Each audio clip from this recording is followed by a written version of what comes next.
এই রাত 1:45 হয়েছে, এখন 1:45 বাজে। তো এখন হচ্ছে প্যাকিং চলছে, প্যাক করছি, শুরু করেছি। জানি না প্রত্যেকবার আমরা বেরোনোর সময় এরকমই হয়, রাতে ঘুম হয় না, মানে তারপরে লাস্ট টাইমে এটা ওটা সেটা চলে। তো এই যে জাস্ট এখন ট্রলিটা ফাঁকা করে এখন হচ্ছে কি নেব ভেবে রেখেছি কি নেব। তো হচ্ছে কিন্তু হচ্ছে এখনও বার করিনি, সব বার করব। বার করে এই তো কিছু মানে একটু গুছিয়েছি, মেকআপ টেকআপ এইসব প্রোডাক্টগুলো, একটু জুয়েলারিগুলো পাউচ করে সব রেখেছি। কিন্তু হচ্ছে ড্রেস কী নেব কিছুই এখনও করা হয়নি। জাস্ট ট্রলিটা ফাঁকা করে রেডি হলাম। তো এবার একটা একটা করে কাজ করব। এখনও স্কিন কেয়ার করিনি, স্কিন কেয়ার করতে হবে, কত কিছু করতে হবে, কি করব জানি না। তো সকাল সকাল বেরোনো আছে, 6টায় বেরোবো আমরা, জানি না কতক্ষণ কি ঘুমোতে পারবো। তো আজকে ভীষণ ঘুমও পাচ্ছে, দেখা যাক। আমার কোনোদিনও ঘুম হয় না, কোথায় যাওয়ার আগের দিন তো ঘুম হয়ই না। তো চলো তোমাদের সাথে আবার পরে শেয়ার করছি আপডেট কি না কি।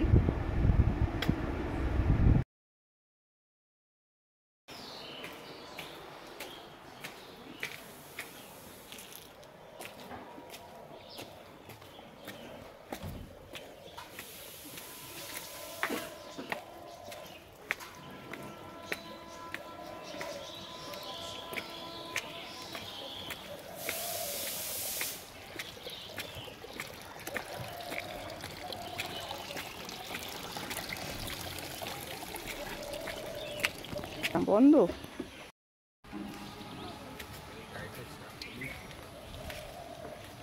চলো বাবা চলো। হ্যাঁ চলো। বোন কোথায়? এইখানে নেই,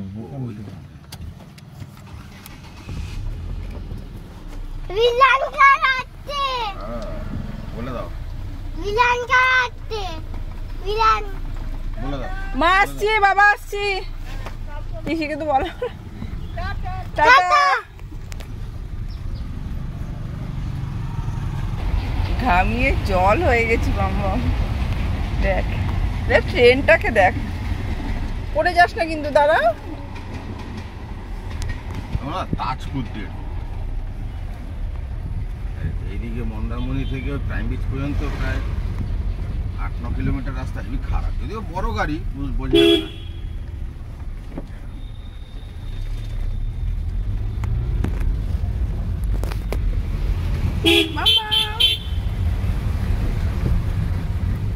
ভালো করে। তো আমরা রেডি হয়ে বেরিয়ে পড়েছি। তো অনেকটা মানে আমরা কলকাতাতে চলে এসেছি। আসার পর যখন যাচ্ছি, তারপর যেতে যেতে ভীষণ বৃষ্টি হচ্ছিল, আর ওয়েদারটা এত সুন্দর ছিল, খুব ভালো লাগছিল। আর সেদিন মানে জ্যামও ছিল, আমাদের ভীষণ লেটও হয়ে গেছিলো। তো হাফ ঘুম আর হচ্ছে আমাদের হাফ এই যাওয়া চলছে। তো এই তো সেদিনের ওয়েদারটা এত সুন্দর ছিল, এত সুন্দর ছিল, আর বাইরে বৃষ্টি এত। আর আমার জঙ্গল এত ভালো লাগে যে কি বলবো। তো তারপর নেক্সট আমাদের হোল্ড ছিল হচ্ছে কোলাঘাট। তো কোলাঘাটে আমরা ব্রেকফাস্ট করব, আমাদের লাঞ্চের টাইম হয়ে গেছে, এরকম ব্রেকফাস্ট করব। তো এই যে তখন হচ্ছে কোলাঘাটে নেমে আমরা হচ্ছে ব্রেকফাস্ট করতেই যাচ্ছি। তো ওখানে ও কোলাঘাটের আমরা গিয়েছিলাম শেরে পাঞ্জাব হোটেল বা ধাবা কিছু একটা ছিল। তো সেইখানে বেরিয়েই আমি কিছু ফটো তুলে নিলাম। ওখানের যে সাইট সিনটাও ভীষণ সুন্দর ছিল। তো আমি এই সিম্পল একটা ম্যাক্সি ড্রেস পরে নিয়েছি, অ্যানিমেলস প্রিন্ট আমার ভীষণ ভালো লাগে। তো সেই কারণে আমি এই ড্রেসটা পরেছি। তো একদম সিম্পল অ্যান্ড স্লিক। তো এই তো দেখতেই পাচ্ছ। তো অবশ্যই কমেন্ট করে বলো আমাকে কীরকম লাগছে। তো এই যে আমরা খাওয়ার দিকে যাই, আর বাইরে এতক্ষণ বৃষ্টি ছিল, তো আর এখানে বাইরে রোডটা এত ভালো লাগছিল যে কি বলবো। তো আমরা সবাই হচ্ছে মন্দারমণি যাচ্ছি। তো আমি তো অনেক বছর পরই বেরোচ্ছি, কারণ এই কোভিড হেনা তেনা সব মিলিয়ে। তো এই তো বসে আমরা ব্রেকফাস্টেরই অপেক্ষা করছি কখন কি আসবে। তো আমি ওখানে হচ্ছে পুরি অর্ডার করেছিলাম। তো আমার ভীষণ ভালো লাগে। তো আমি ভাবলাম যে অনেক দিন খাওয়া হয় না, তো আজকে খাবো। তো এই আর বসে আমরা সব গল্প আর আড্ডায় দিচ্ছিলাম। এই যে দেখতেই পাচ্ছ আমাদের ব্রেকফাস্ট চলে এসছে। তো আমি হচ্ছে এই পুরি অ্যান্ড সবজি সেটাই আমি অর্ডার দিয়েছিলাম। আর নেক্সট হচ্ছে চা ছাড়া তো আমাদের কোনো কিছু কমপ্লিট হয় না। তো এই তো চা আর এদিকে হচ্ছে আমাদের পুরী চলে এসছে। গল্প করতে করতে অনেকটা টাইমই বেরিয়ে গেছে। এটা ওটা করতে করতে আমরা জানি না কখন পৌঁছাবো। তো মন্দারমণি যাচ্ছি আমরা। প্রথমে ফার্স্ট ভেবেছিলাম আমরা দীঘায় যাব, কিন্তু দীঘা না, আমরা একটা রিল্যাক্সিংয়ের খুব দরকার ছিল, সেজন্য আমরা দীঘা ক্যান্সেল করে মন্দারমণি যাবো। যে মন্দারমণিতে রিসর্ট নিয়ে আমরা হচ্ছে ভীষণ আনন্দ করবো, আর ওখান থেকে দীঘা ঘুরতে যাব, এই আমাদের প্ল্যান ছিল। তো এই আমাদের খাওয়া দাওয়া চলছে, গল্প। এই কাপটা নিয়ে আমি গাড়িতে উঠে যাই, সারা রাস্তায় যে চা কমপ্লিট করে ফেলবো। শেষ করো। চা খেতে এত টাইম লাগে না? চা তো আমি এত বড় আস্তে আস্তে খেলাম, তারপরেও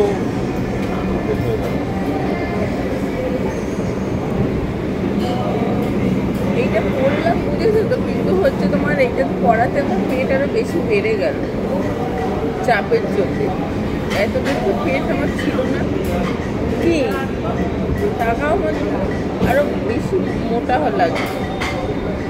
বসে আছো না এতক্ষণ? না কাজ করোনি তো? না, কাজ করিনি। কালকে সকাল থেকে কাজ করতে হয় সারাদিন। রাখো, সারাদিন আমার সাথে চিপকে থাকে এখন। সব কাজ এমন করো, মানে সব কাজ তুমিই করো। আমি তো বাড়িতে তো টুকু একদম নাড়িয়ে দেখো না।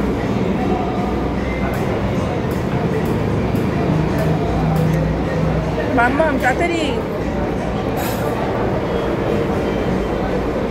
পাপাই তাড়াতাড়ি করে দাও। খাইয়ে দেবো।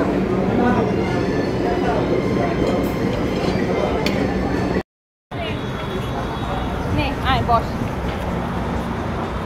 কি রোদের মধ্যে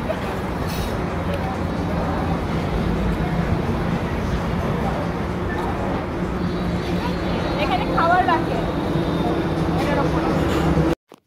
তো অনেকটা সময় চলে গেছে, প্রায় আমরা চলেই এসেছি। তো আমি বাইরে জানলাটা খুলে সাইড সিনগুলো দেখছি, এত ভালো লাগছিল। আর এই হাওয়াটা খুব সুন্দর লাগছিল। এই করেই আমরা গল্প করতে করতে হই হই করতে করতে যাচ্ছিলাম। কি বলছিস?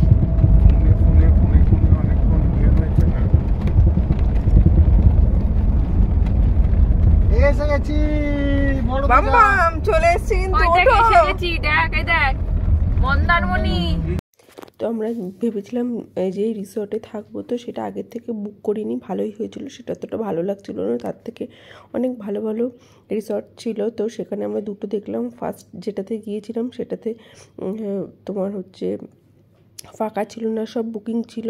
তো নেক্সট সামনে আর একটা আসলাম, যেগুলো বিচ সামনেই, সাথে বিচ আছে আর হচ্ছে পুল টুলু আছে সেইভাবেই।